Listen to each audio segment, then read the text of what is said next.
like to call this meeting to order. We have 58 members present. Happy St. Patrick's Day to you all.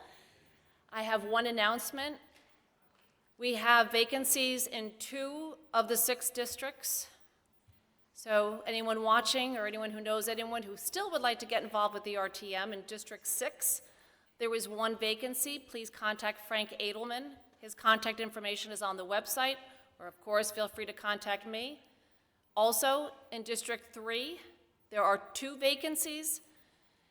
If you know of anyone in District 3 who is interested, please contact Beth Lane. Again, she is here. Her information is on the website, or you can reach me here at Town Hall. So, upon further ado, I will turn it over to your moderator, Seth Morton.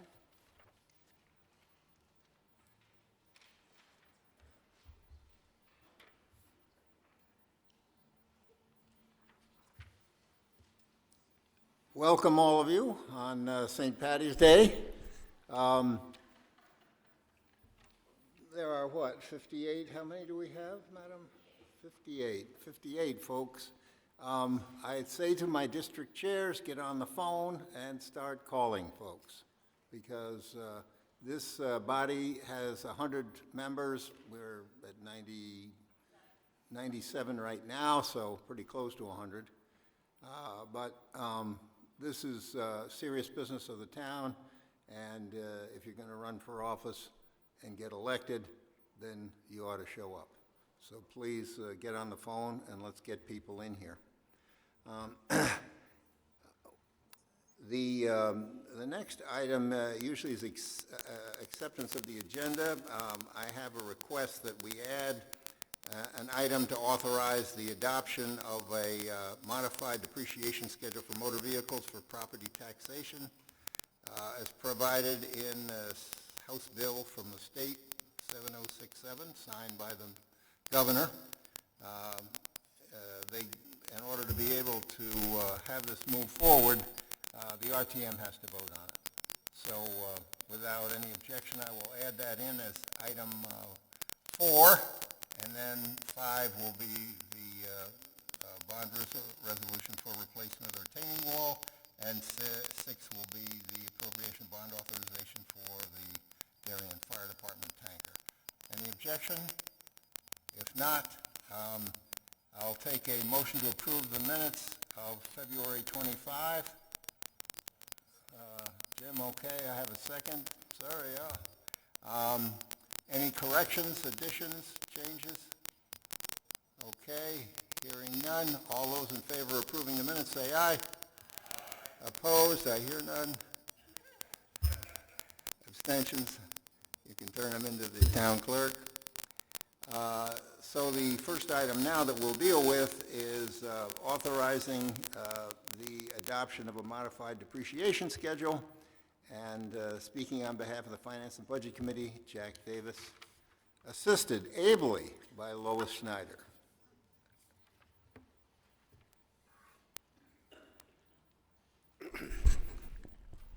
They're not sure I could do 2 things at once, so Lois is here.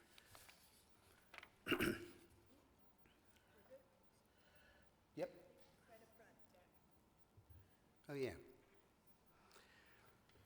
I'm Jack Davis, District 3, Chair of the RTM Finance and Budget Committee. I move 25-04, resolution authorizing the adoption of a modified depreciation schedule for the motor vehicles for the property taxation as provided by HB 7067. Do I have a second? I have Pierre as the second. If there's no objection, I waive the reading of the resolution. I'm going to start by saying, in my years as a member of this committee, I have not come across a resolution that is as misunderstood, has raised as many questions, or created as much confusion as this one has. I debated whether or not just reading a report, and after consulting with a few of my fellow RTM members, I decided that a PowerPoint presentation was a better way to explain and get to clarity. Now, I have to admit, John Zagroski wasn't available. So if you look at this PowerPoint, it will not be as nice and sophisticated as what we saw last month on the debt. All right, let's go to the presentation. First slide.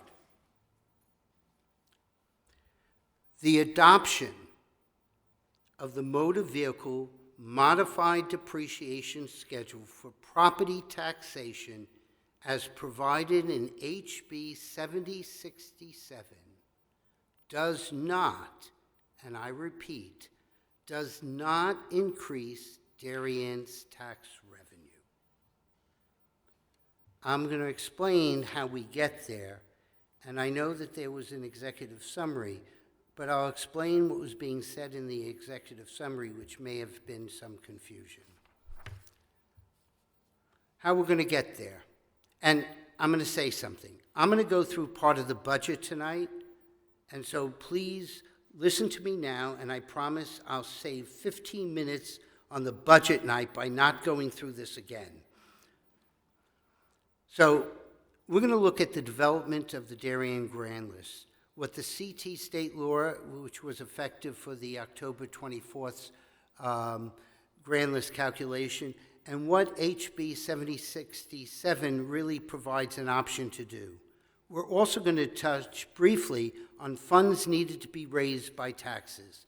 Quite honestly, this is the number that will always stay the same. The impact on the mill rate or the tax rate and the impact on Darien taxpayers.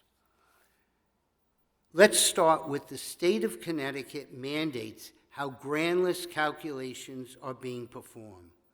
Valuations are started October 1st and take 3 to 4 months to get done, but they're used for the July 1st tax bill. So this change that we're going to be talking about, nobody's been taxed on it yet. It's being first used for the taxes you'll be getting in July. There are 3 buckets. Real estate, which most of us know what's going on there. Motor vehicles, which are passenger, commercial, combo, farm, and other.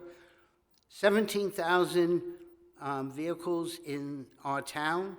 About 15,500 are passenger vehicles, which means most people have 2.5 cars. I hope that the half of the car didn't have its keys in it.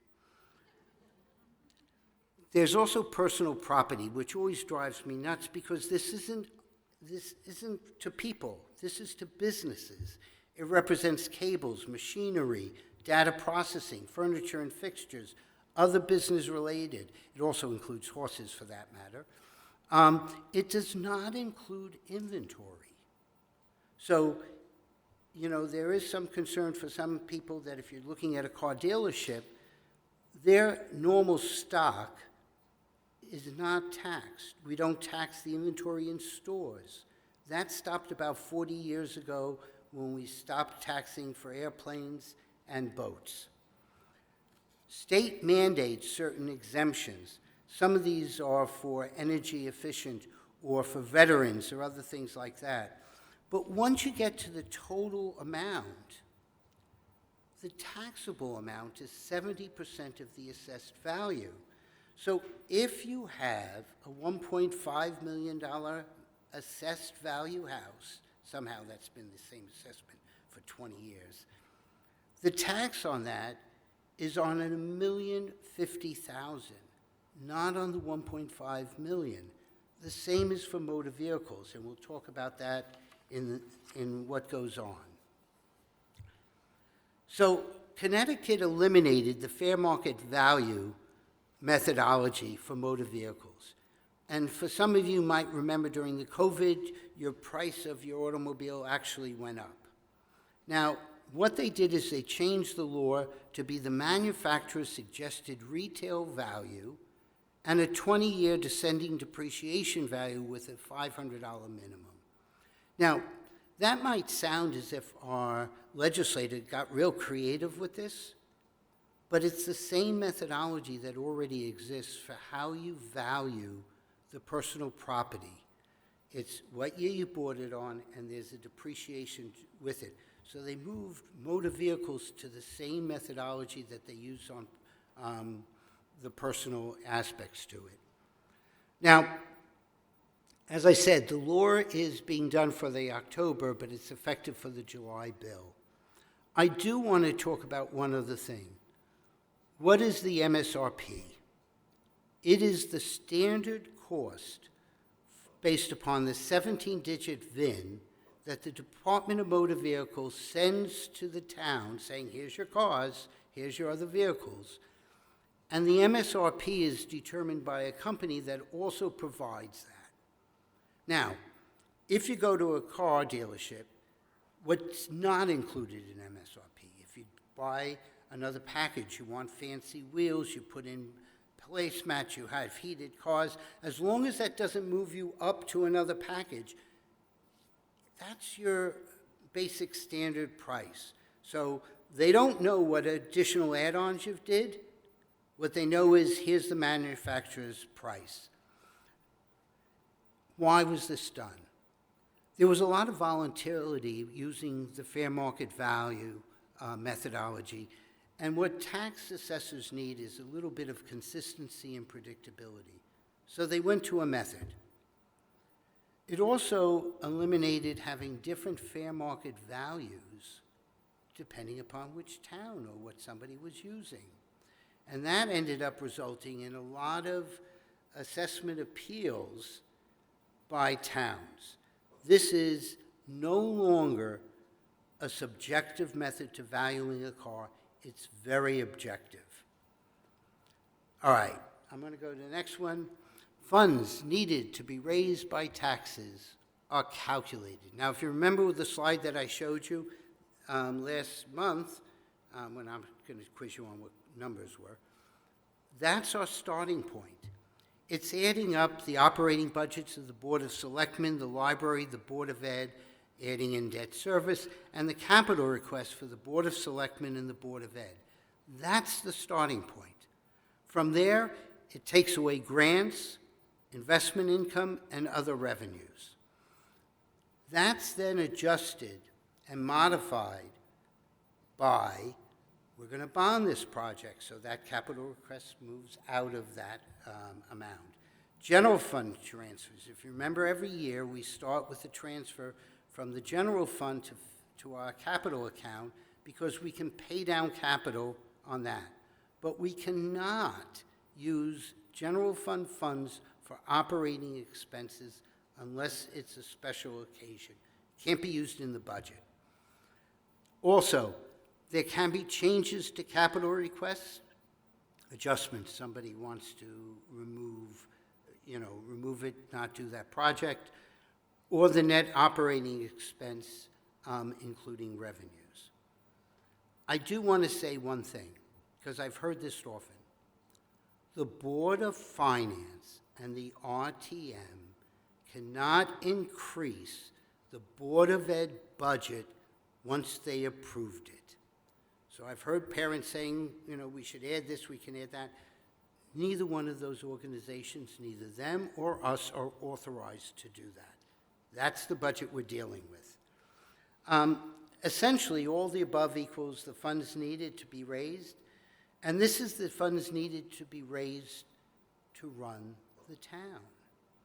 And so I want to just talk about something. The revenue discussed in that executive summary referred to income in the motor vehicle contribution category. It wasn't talking that we're going to increase. That number is going to stay the same regardless if we adopt this or not. If we need $100 million to run this town, if we adopt this or not, it's not changing that $100 million. That stays the same.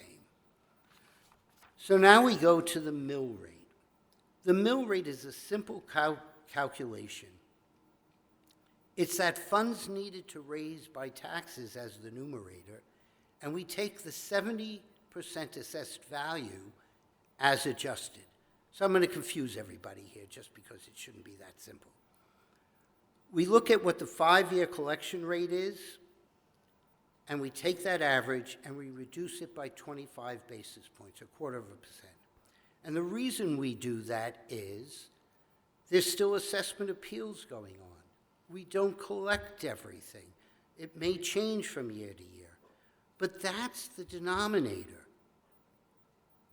If we approve this, the denominator will change.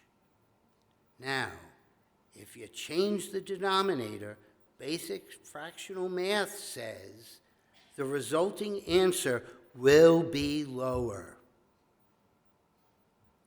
So let's go on to HB 7067, which provides an option to remain with the original law that they passed or adopt a new depreciation schedule.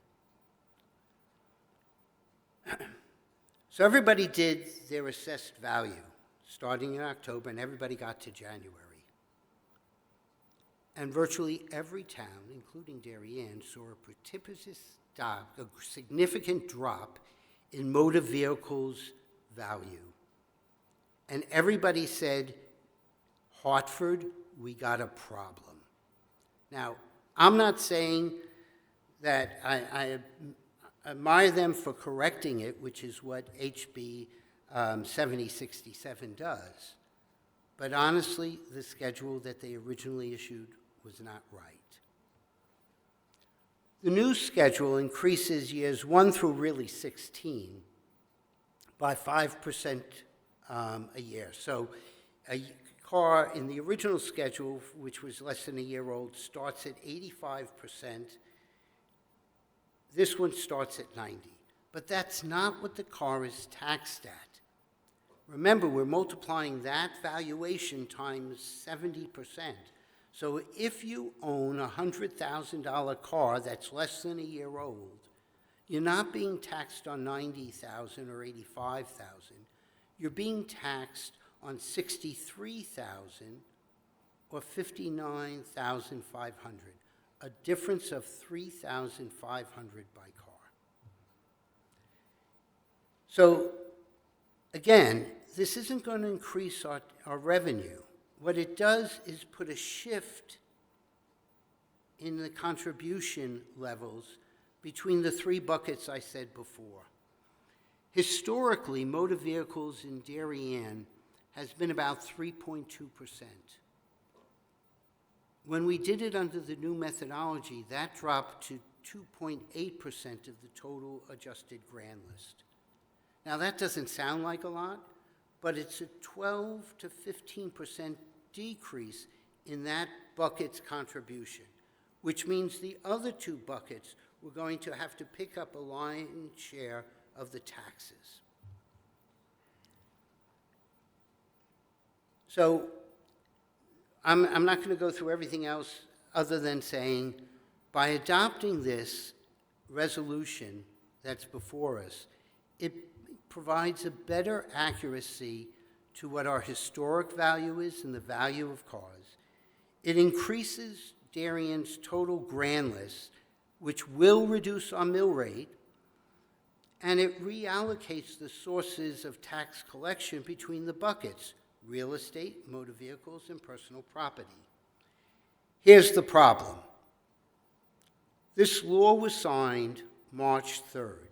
The memorandum came to the two boards and to the RTM on November 6th. Board of Selectmen dealt with it on the 10th. Board of Finance on the 11th. F&B dealt with it on the 12th.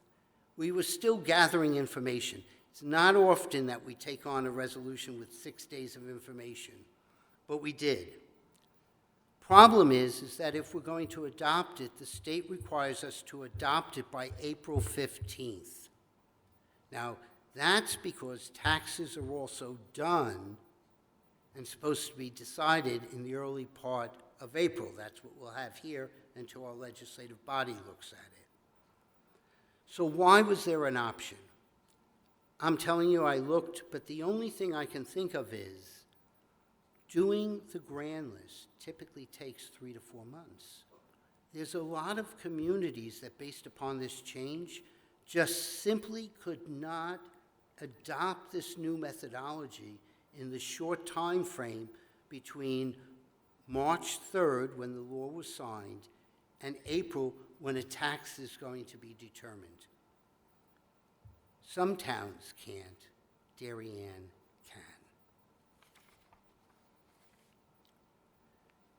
So, I'm going to make sure I'm on the right page. So what does this do to us? The current grand list at the 70% value has real estate at 95.4%. This isn't on the slide. Motor vehicles, 2.8, and personal property is 1.8. If we adopt this, this adds $27 million to our grand list. It will reduce our final budget mill rate, the tax rate, based upon all of the analysis that we've done. We run several scenarios, by 2 to 4 basis points. So, yes, the value of your car is a little bit higher, but, you know, mathematically, are you worried about your $50,000 car that's taxed at $3,500 more? Or are you getting a better tax break by lowering your overall real estate value by 2 to 4 basis points? Now, I can tell you we should adopt this because it's highly recommended by a tax assessor who's really an expert in this field. I can tell you that the Board of Selectmen approved it and the Board of Finance approved it. I can tell you all those things, but the fact of the matter is the real reason we're doing it is it puts our categories back in line with the historical value. It will reduce our final mill rate, which I have no idea what it's going to be, so it's not presented here. And the change is really de minimis. We looked at several scenarios. I want to thank Per Secker because he did a lot of the work here and he helped me on this presentation. Look, when we looked at the cost of what some people will save and some people will spend, it's about 4 cups of coffee or about 2 dozen eggs of what the price is now. That's about it. So the RTM Finance and Budget Committee voted 9-1 to approve this adoption and recommends to the same to the full RTM. We did have 1 no vote, and I'm a firm believer that minority reports are appropriate. And I couldn't do the justice of the individual who voted no. So Doug's going to come up here and do a presentation on why he's voted no and opposes this.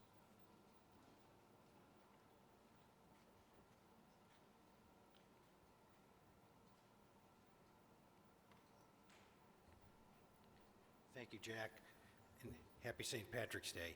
It wasn't my idea to move this to this day and this evening and ahead of everything else on the agenda, which I did vote for. I want to thank Jack because his mentorship to a lot of people in this town and his knowledge of the budget and his service to the town is really to be commendable. His dedication is second to none. And Jack, I couldn't agree with you more on most things, but on this particular item, my slideshow needs to begin. On this particular item, I did some research because some of the things that you told me were true, and some of them I found that were kind of true. And here we go. First one. Thank you.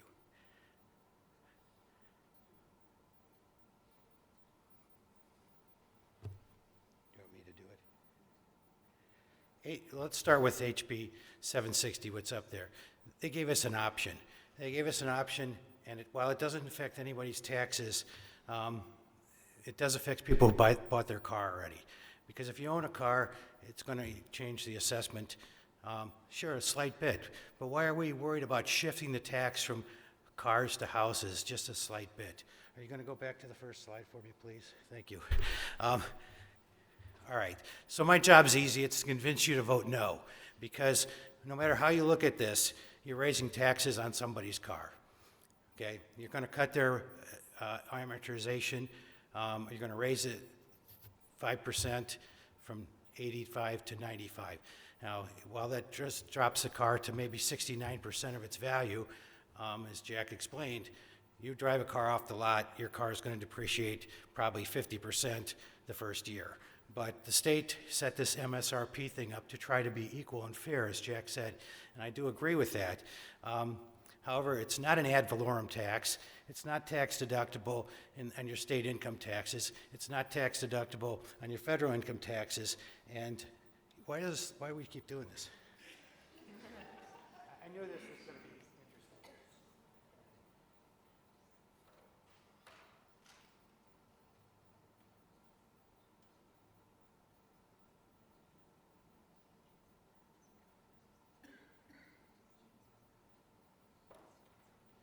If it's so small and insignificant, why is it important that we do this? Why are we being asked by the state legislature to tax our own cars when they didn't do it? They gave us the 85% amortization, but they're not giving us the 90%. They're telling us we have an option to do it. And while everyone thinks it's such a good idea, it's really a retroactive tax on the cars that we own already, raising the price, which is something a state legislature can't do. And there's no grandfathered class here of people who already own their car. It's not that people who buy their car in the future are going to be paying this new amortization tax based on a new amortization. And why has it been rushed through Hartford?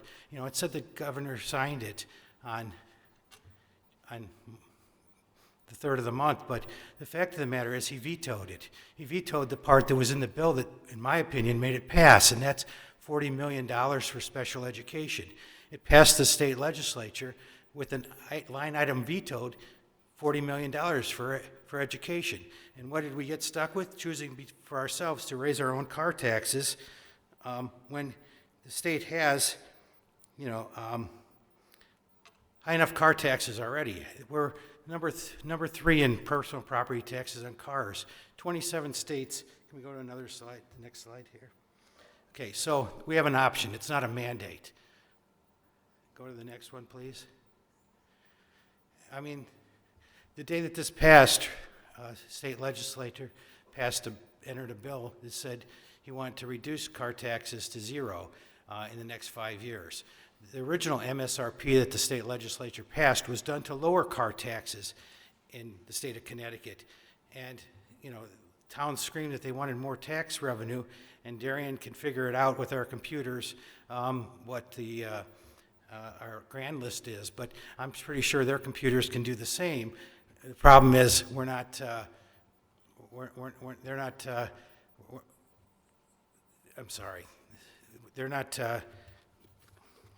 they're capable of doing it, we're capable of doing it, but we're not being told to do it, we're given an option. And some people are going to see a higher tax rate. We didn't see what the mill rate was. We're the fulcrum here. You saw that teeter-totter in that last slide. We're the fulcrum. We're the springs. We're the ones that decide. It's our option. And we don't need to tax ourselves because the state legislature didn't do it. They gave us the option. Can you put up the next slide? It's certainly going to raise somebody's taxes when we do know what the mill rate is. And can anyone in here tell me what the mill rate's going to be next year or the year after? Is it going to go up? Is it going to go down? It's not going to go up or down because of this. It's going to go up because we need to spend more money as a town. Our next resolutions we're going to vote on here tonight will be really quick to show you that we're going to spend more money.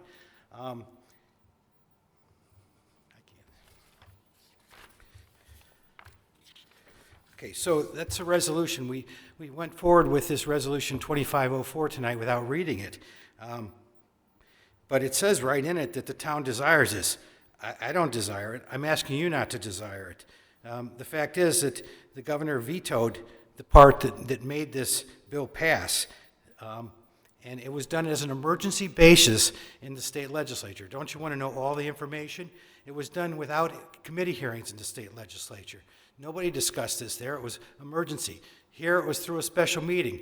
Tonight it was put on the front of the agenda. Don't you want to know why? Why is this so important? It's insignificant. It's minuscule. It's modest. It's just a little bit. Well, that's how it starts. Next slide, please. I lived in Virginia before I lived here, and that state has today the highest property taxes on cars. We're number 2. Actually, we're number 3 right now, behind Nevada. But we're also the most expensive state for cars when you add the sales tax, because we have a full sales tax on cars, not a reduced sales tax. And then we have this annual tax on our cars. I mean, every state is in a race to the bottom. We're going the wrong way. 27 states have eliminated property taxes. Since 2006, the state of Connecticut's been talking about eliminating property taxes on cars. Why? Because it's environmental. Older cars pollute more. Discourages buying electric cars, discourages buying hybrid cars, makes the cars less safe. In Virginia, what they did is next thing they did is they passed a law that said everyone's cars need inspected. We need to bring our cars every year to dealerships to have them checked out and be sold rotors and new brakes and new tires because the cars were less safe. That's what high property car taxes results in down the road. Next slide, please. I hope you appreciate that I use green for St. Patrick's Day here. I saw Jack tell us, and Jack told us it was going to be revenue neutral. It wasn't going to raise taxes. But then I read the memo from Tony, our tax assessor, and in that very memo, it reads, the modified schedule will increase revenue by approximately $400,000, assuming. And assuming what? Assuming that the mill rate stays low? Well, how can we assume that next year, the following year?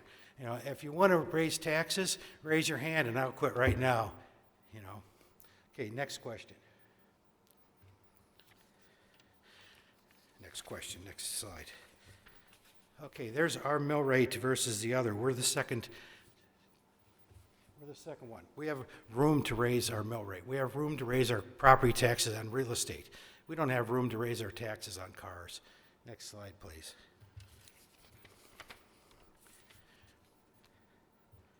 We're number 3 in personal property taxes on cars. We're number 1 in the states, most expensive states to own a car when you add sales tax in.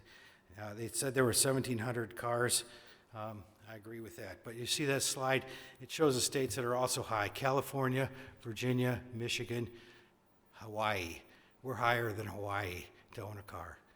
Next slide.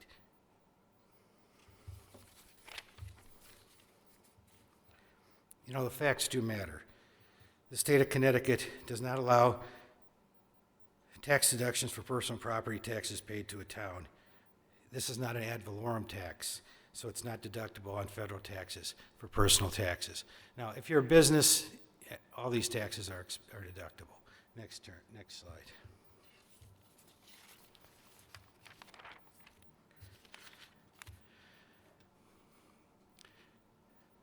So as much as I appreciate Jack and his work, I disagree with him on this. I'm not going to disagree with him on many budget items, but this isn't a budget item. He's asking you to raise taxes, and you don't even know how much. You don't even know the facts of how we got here. You know, why did we get here so fast? Why is this so important?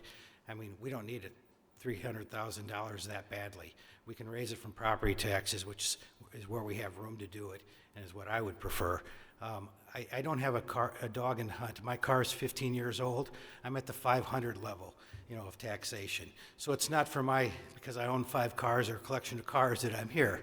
I'm here because this shifts the burden, and we don't even know who it shifts it to, or how much, or what it will be in the future. Now, if you want to go home and look in the mirror and see that speck of truth on your nose, that you raise taxes, then vote yes. But if not, join me in voting no tonight, because I don't want more pollution. I don't want registration migration. Today I was in Tweed Airport, and I looked at the cars in the parking lot. I'd say a full 30% didn't have Connecticut plates. And what plates did they have? They had plates from states with much lower taxes than us on cars. You know, just like we stopped boats, we stopped airlines many years ago from having these taxes. Why? Because they're movable. Well, cars aren't movable. Cars are just as movable as airplanes and boats. And people avoid these taxes, and only the suckers pay them, and it's wrong. We need to eliminate these taxes in the state. That's the direction we should be going. And Darien should lead the way and tell the state legislature, we're not going to vote taxes on ourselves because you are too afraid to pass a tax increase in the state capitol and want us to do it to ourselves under some pretense that it's small or insignificant when we don't even know. And I thank you for your time, and nice to be here.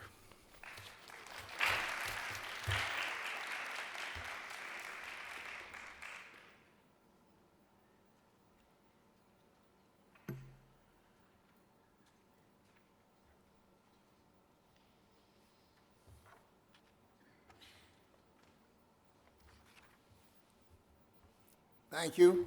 Great presentation.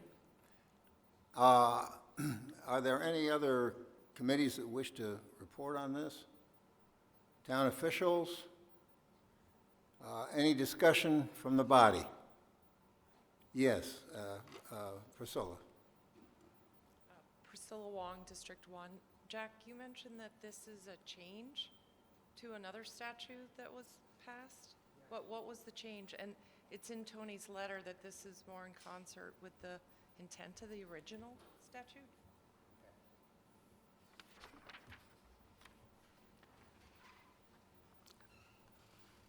I don't like to say that an executive summary that we got was misleading, but it was, all right?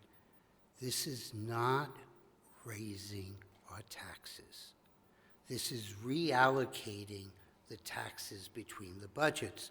The only way we could raise the taxes is by saying if we needed $100 million to run this town, we now need $100,400,000.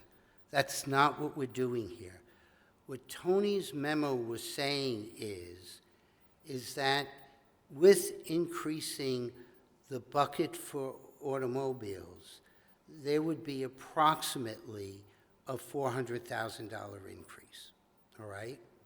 But what Tony doesn't say in that, which they said at the Board of Finance, is that there's a $400,000 decrease in real estate and in personal property. Contrary to what's going on, number one, this resolution has nothing to do with whether or not you pay taxes or don't pay taxes. You're still going to pay those taxes.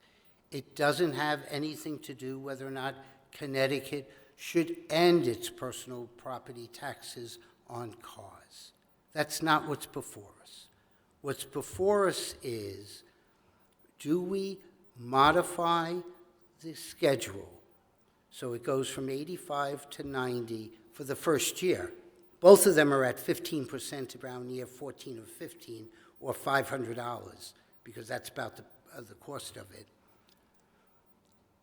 Do we reallocate to bring our motor vehicles in line with the historic levels that they were as part of the three budgets?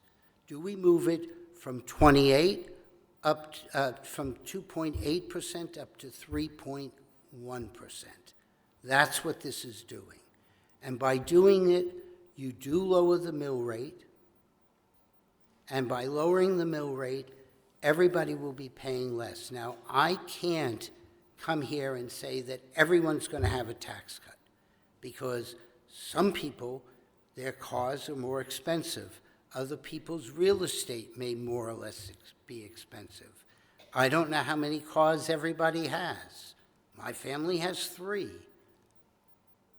I can't answer that question, but I can say that I want our grand list to be consistent historically. That was the original intent of this law. Hartford made a mistake. I promise you, it's not the first time they did it, and I promise it won't be the last time they did it. But congratulations for them for realizing it and righting this wrong by moving it up to 90%. Everyone who does the 90% to 15%, which is what the range is on those cars, for just the valuation, again, that's then multiplied times 70%. The fact of the matter is everybody came more in line with the historic numbers. And that's why we're doing it. We're doing it to right what we have there. Up to you. Do you want to pay more on this place or this place? Matters what cars you're driving. Now, I looked at the top 50 cars. I looked at the names of the people. I didn't see any of you owning the Bentleys that we have in town. There were a couple Porsches, so I didn't see any of us driving those either. But the fact of the matter is that that's what we're doing. We're just changing the buckets of where we're taking it from and bringing it back to what the intent was at 3.1%, which is still lower than our historic 3.2. That's what this law is doing, all right? So the depreciation schedule gets us there, but it does not raise revenue. People will pay more for their cars and less for their homes. Does that answer your question? Okay. Other questions? Tom, I can't hear. Tom?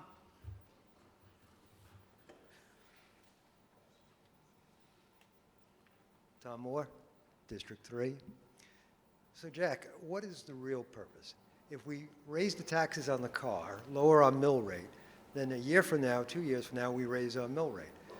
We always raise the mill rate. It just keeps going up and up.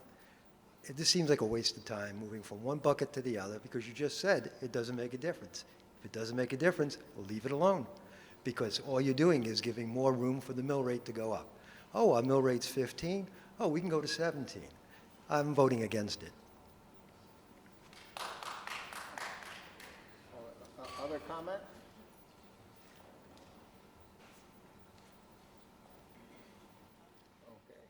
Amy Savatakis, Amy? District 5. I think I'm still really confused. So the change to using manufacturer suggested retail price, that's happened. Yeah, that horse So- has left the barn. So what we're talking about is changing the depreciation schedule. The law says you can either use 90 or 85%. For the first year. And then it continuing depreciates, down right. from, if you start at 85, you continue down from there. If you start at 90, you continue down from there.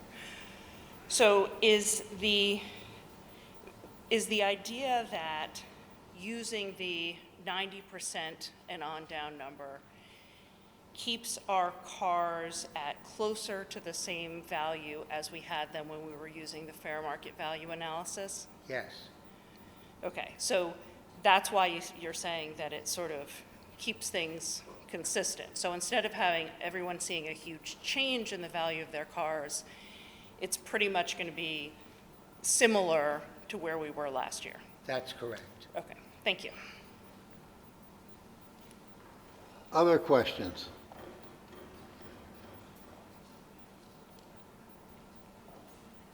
I see none. Okay. Ready to vote?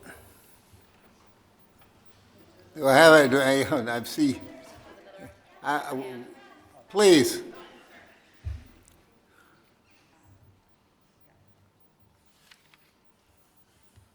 Beth Pope, District 5. I was curious if you knew whether other towns have adopted this proposal, or which ones? I can't answer that. What I have is what's appropriate, what was given to us for Darien. As I said, Yeah.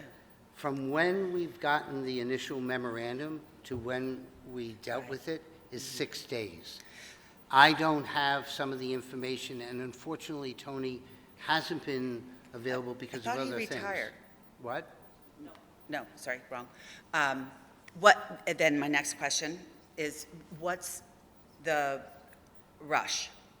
Why is it so important to do it now, on this expedited basis?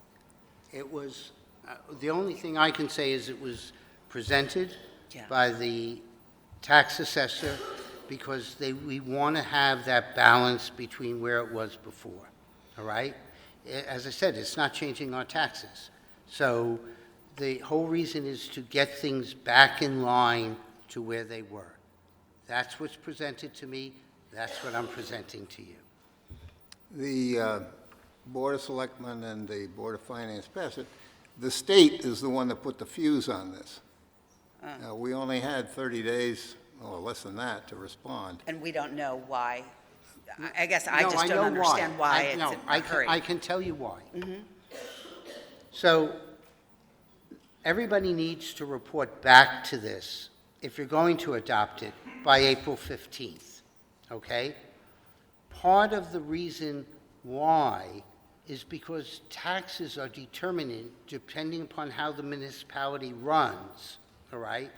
Our Board of Finance will determine the mill rate this year on April 8th.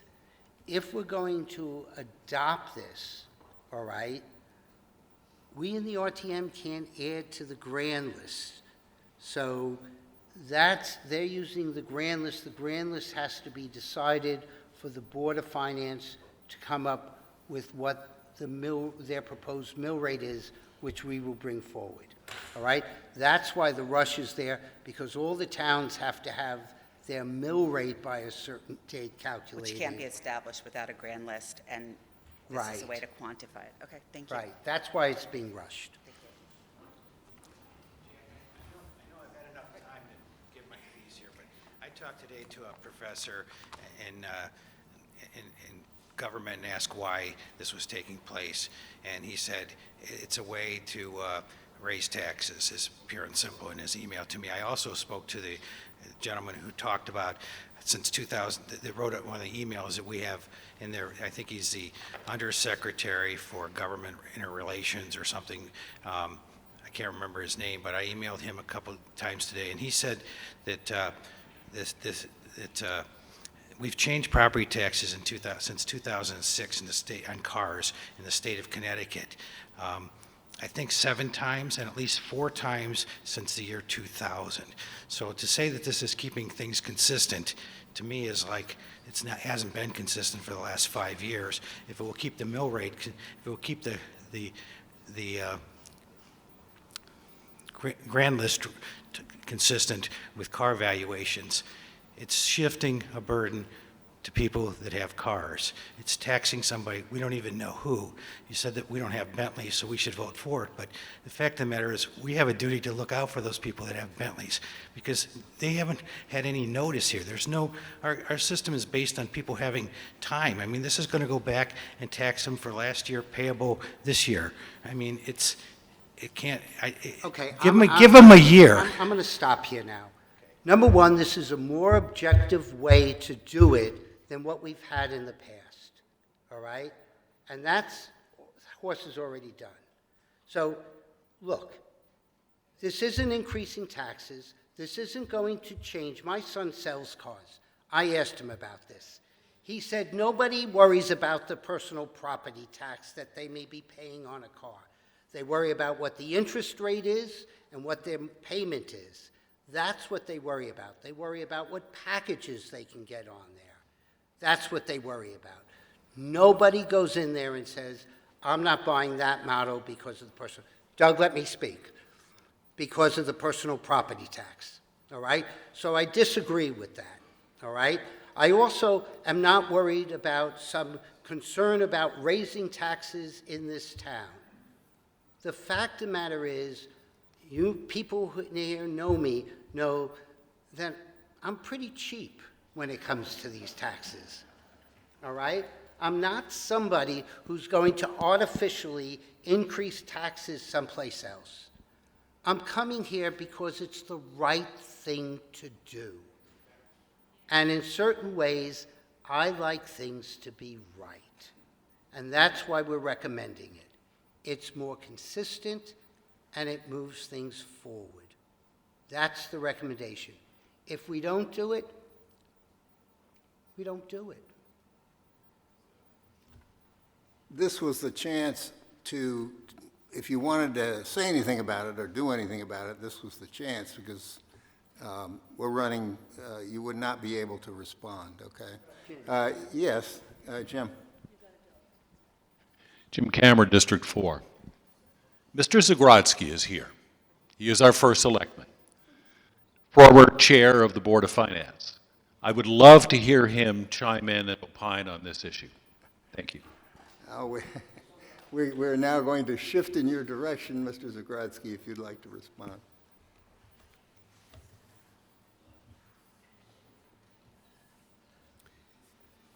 Evening, folks. This is actually fairly straightforward, so let me reemphasize something Jack said.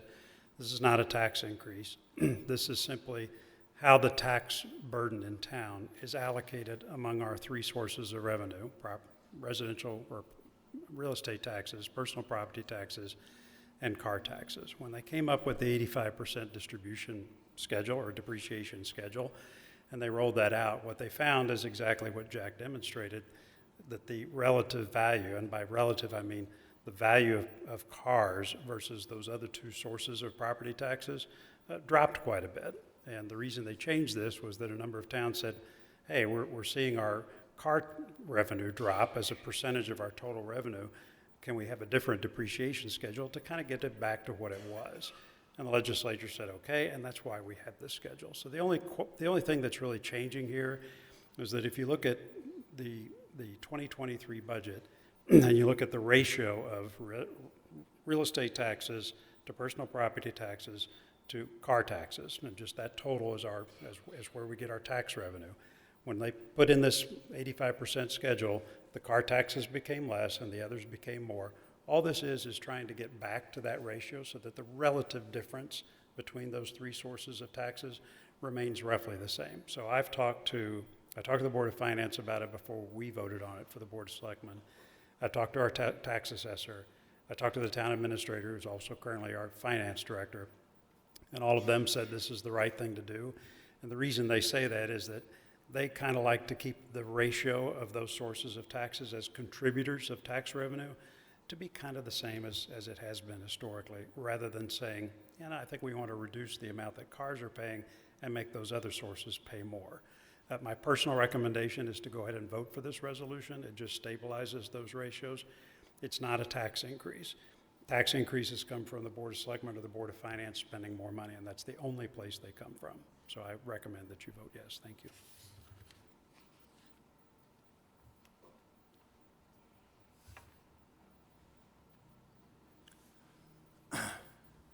Further discussion from the body?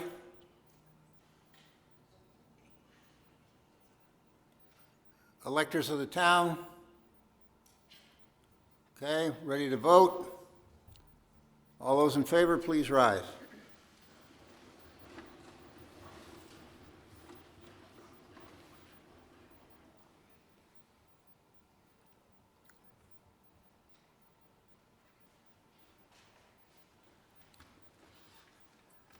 Okay, opposed, please?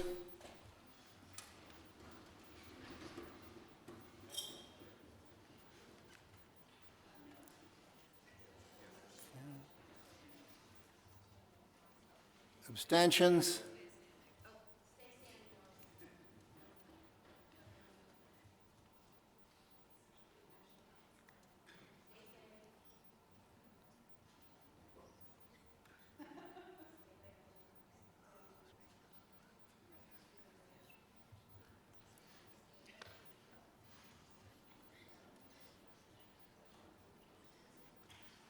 Okay. Right. All right, we will move on to the next item. Approve an appropriation and bond authorization resolution for $2 million and change for the replacement of the retaining wall in the Roden Heights Fire Department. Speaking on behalf of the Finance and Budget Committee, Jack Davis.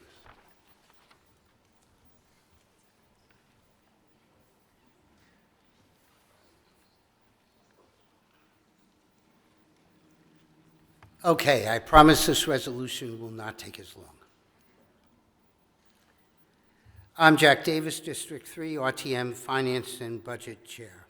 I move Resolution 25-02 appropriating $2,006,100 for the costs associated with the Norotan Heights Fire Department retaining wall replacement project and authorizing the issuance of bonds and notes in the amount of $2,006,100 to meet said appropriation. Do I have a second? I have Mark over there. If there's no objection, I waive the reading of the resolution. Doug, this one's a long one. Please don't ask me to do it. Some of you may remember the advertisement tagline, "We ain't just paint." Well, similar tagline is appropriate for this resolution. It ain't just a retaining wall. The additional aspects of this project are covered in the resolution by the verbiage, but not limited to, which is line 3 of the resolution. which includes the other aspects which Public Health and Safety report will discuss.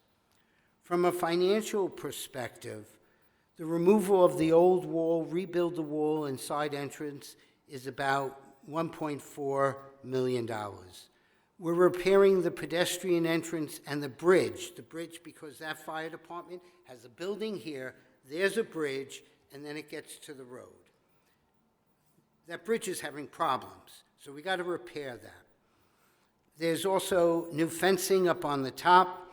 There's construction administration phase that has to go on. There's some special inspections where we're bringing in somebody special because this is certain concrete that we do not have that expertise within our own building department to do. There's, the town has waived its fee, but there is a 20 cents per $1,000 from the state that they have to get. There's some engineering work that still has to be done, final drawings and other things like that.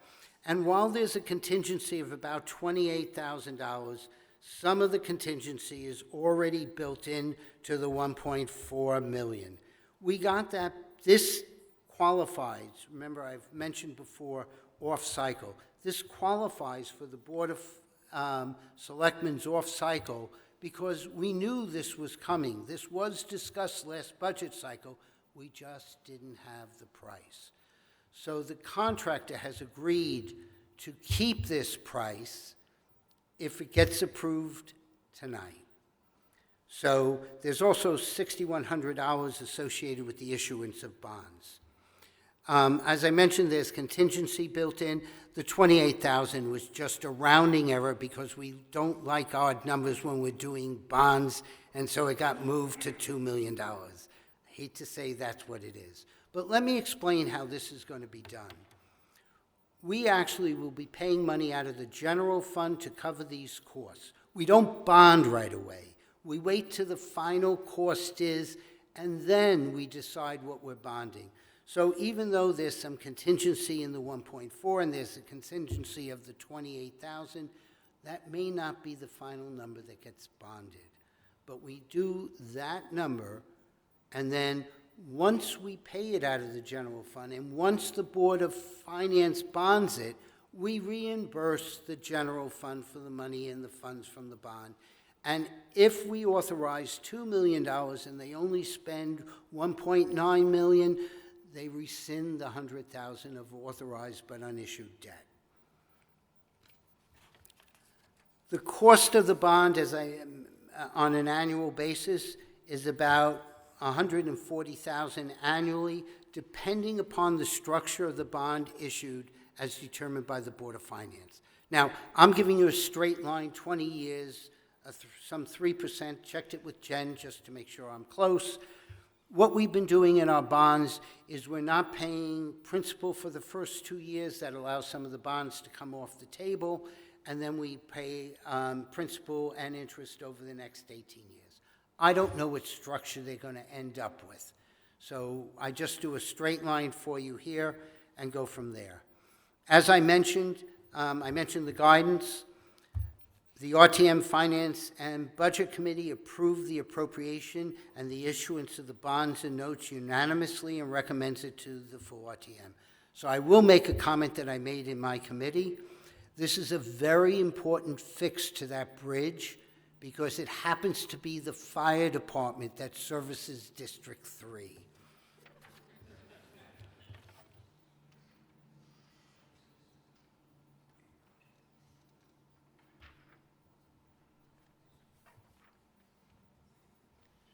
Speaking on behalf of Public Health and Safety, Mac Patrick.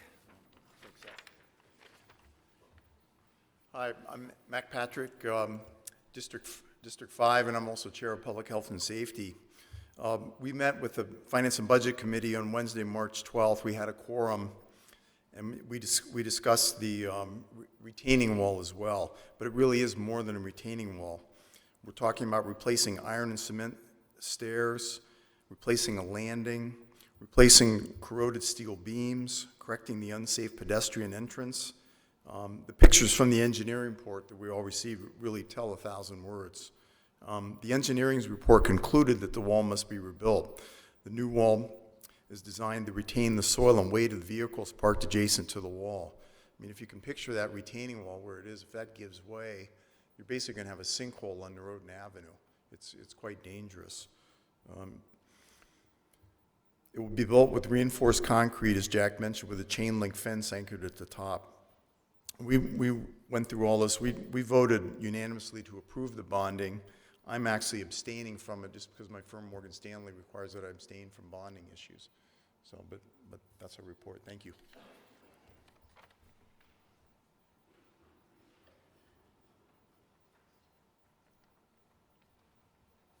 And on behalf of Public Works, Rolf Hoban.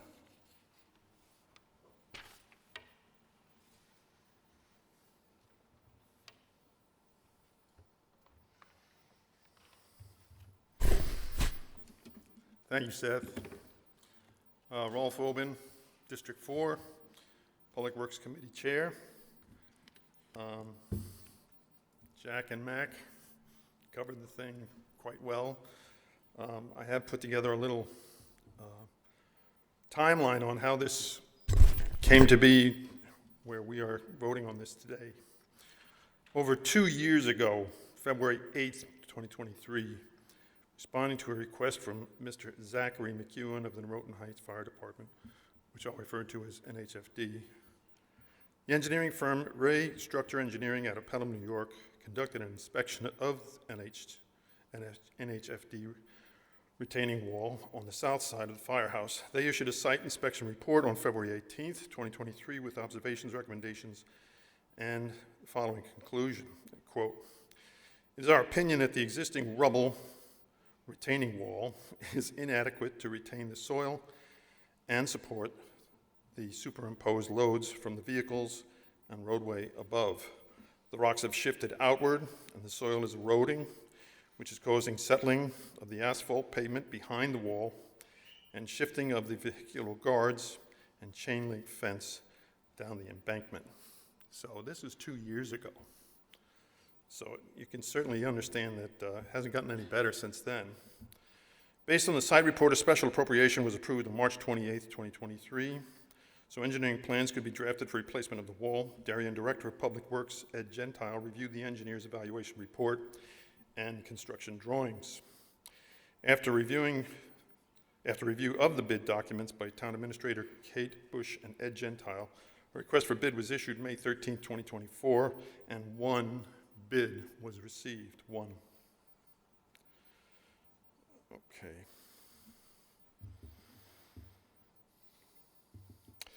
Renee Beck, project engineer of Ray Structure Engineering, conducted a review for typical market rates. Working with the contractor, the scope of work and deliverables were gone over by Renee Beck to ensure all was clear and understood. The finished structure is engineered to last 100 plus years. The bid price is being held by the contractor with a target start date of early June 2025. The 62-week construction phase includes early administrative paperwork, preparation and review of project scope and required items, weekly meetings, project engineer site inspections, preparation of as-built drawings, building department filings, third-party inspections to ensure proper materials and methods are employed during the phased construction process. Final as-built drawings, certificate of occupancy, and closeout of the project. The fire department expects no interruption of operations during the phase construction plan. Sean Volan is shepherding this project for the Norotan Heights Fire Department. The RTEM Public Works Committee held a regular meeting the evening of March 6th to consider the resolution appropriation with 11 of 15 members present. The vote was unanimous in favor of the resolution to appropriate $2,006,100 for the replacement of the Norotan Heights Fire Department retaining wall project, and recommends same to the full RTM.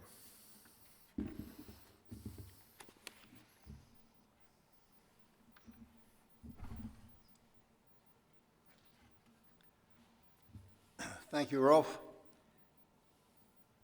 Any other committees wish to report? Town officials? Members of the body, comments? Electors of the town? Ready to vote? All those in favor, please rise.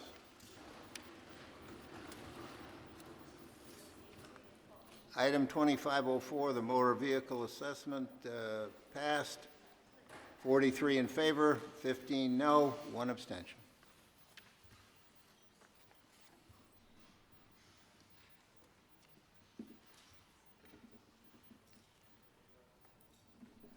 No votes, please. And abstentions.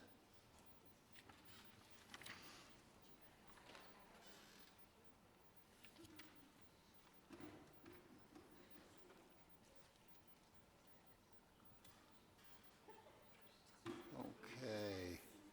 Next item is approving appropriation and bond authorization resolution, the amount of $1,755,300 for the replacement of the Darien Fire Department tanker. Speaking on behalf of the Finance and Budget Committee, Jack Davis.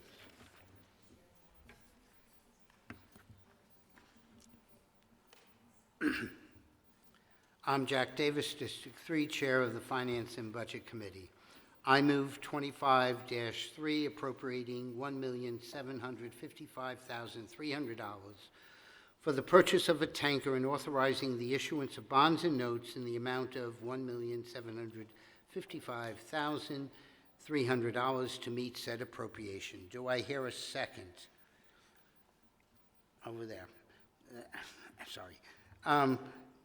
If there's no objection, I'll waive the reading of the resolution. There's been a consolidation of the, some people are taller than I am, Mac. There's been a consolidation of the fire engine industry. Fire departments, I want to mention that all fire departments and that has, I'm sorry, let me go back. The consolidation has resulted in higher prices and longer delivery dates. In addition, there's less mechanics to build these now, and we're going to go into that. When our fire departments go and design a fire engine that they need, it's about a 150-page report, but they do buy it through a consortium that they all belong to. Now, during the discussion of this tanker was the first time several of us realized something else. While the base chassis and some of the other things are standard, take it off the shelf, most of our fire engines need to be customized. Why? Because they need to be able to go under some of the bridges we have in town. And this one will be able to go under the Post Road Bridge. It can't go under the Leroy. But that's for all of our fire engines, and that increases the cost. It's also pretty impressive on how they were able to design this tanker to meet those standards and increase what goes on. So in reality, and I've come up here and said support fire engines for quite a while, I never realized that that was one of the things that they had to consider, and many on the committee thought the same. So here's the cost, basically. For the base vehicle, some engine contingency because we don't know what engine they're going to be putting in. The reason we don't know what engine they're putting in is because we're not going to get this for another 4 years. There's also some equipment they put on there. There's also hoses and other things. One of the things we do in this town and every other town does is that we make sure that the nozzles that we have on our fire engines meet the requirements for some of our surrounding towns because we help each other out, especially with the tankers. When we have a fire, we will frequently see tankers coming in from New Canaan, from Norwalk, from Stamford, and all of us need to be able to fit in each other's equipment, their hydrants and other things like that. So that costs a little bit more, but there's a benefit. As I mentioned, prior to COVID, we'd go and we get a fire engine in 18 to 24 months. We pay 25% up front. When the fire engine's delivered, we pay the other 75%. Done. We're good. Now, we went from a 3-year delivery date to a 4-year delivery date. And so when we're talking about the bonding here, we don't have to pay until we get this fire engine, which is 4 years from now.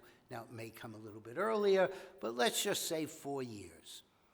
Then when we get the fire engine, again, that's going to be paid out of the general fund. And then it's going to take another year before we even bond this thing. But we need to authorize the bond so there's a method of paying. Otherwise, we have to pay it through taxes. And F&B was instrumental in changing the methodology of how town buys fire engines.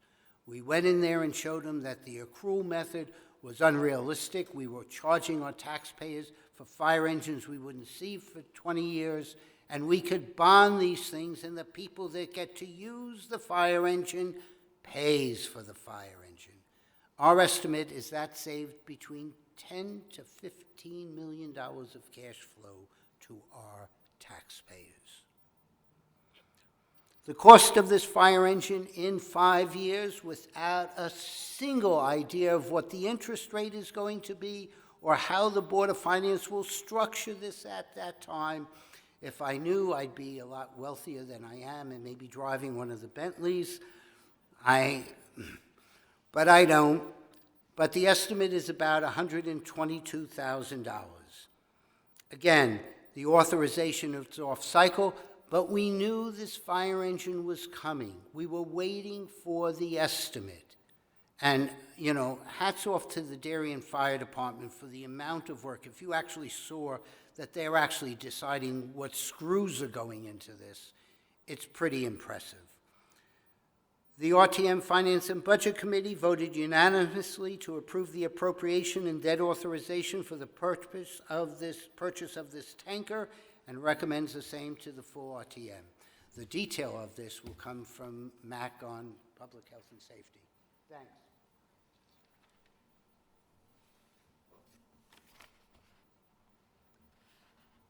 Speaking of whom, and speaking on behalf of Public Health and Safety, Mac Patrick. Again, I'm Mac Patrick, Chair of Public Health and Safety. I'm in District 5. Our committee met with Finance and Budget Committee also on Wednesday, March 12th with a quorum, and we discussed this aging fire truck. As Jack mentioned, when delivery is completed, this thing could be almost 32 years old. Brian Fansport is a Darien Fire Department's head mechanic, and he went over the details of the problems with the current fire truck. There's a rotting fuel tank. It's not replaceable. Our best guess was that Brian's probably using chewing gum and whatnot to fix that. But it's really difficult. There's a lack of replaceable parts. There is a need, too, for modern safety features like ABS brakes. Requires a larger water supply. In the current issues in our town and others is the tanker would be much better suited to changing nature of emergencies resulting from our increasing population, increased commercial and commuter traffic, and the high concentration of electric vehicles. So we voted unanimously to approve this bonding. We asked the full RTM to do the same. And again, I'll be abstaining. Thank you.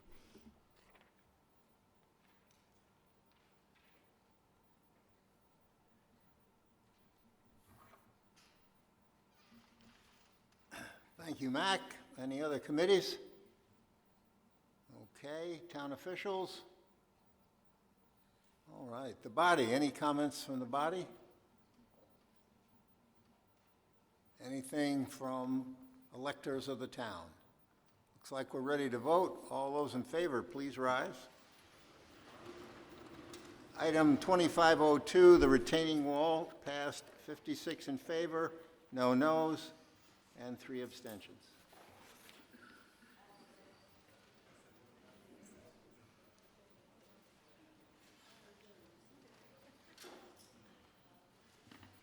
No votes, please. And abstentions. Please stay till we get the count.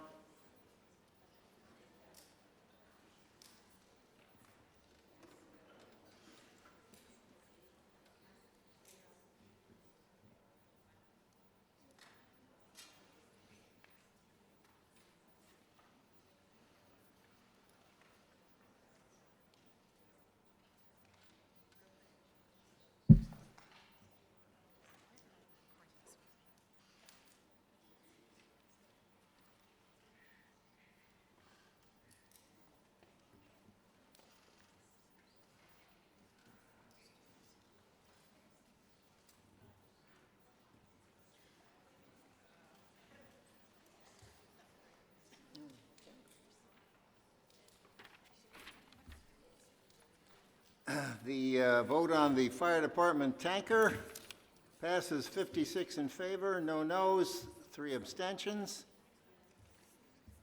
And I'll accept a motion to adjourn. Oh, I see so many. Seconds, yes, I see them. Happy St. Patrick's Day, good to see you.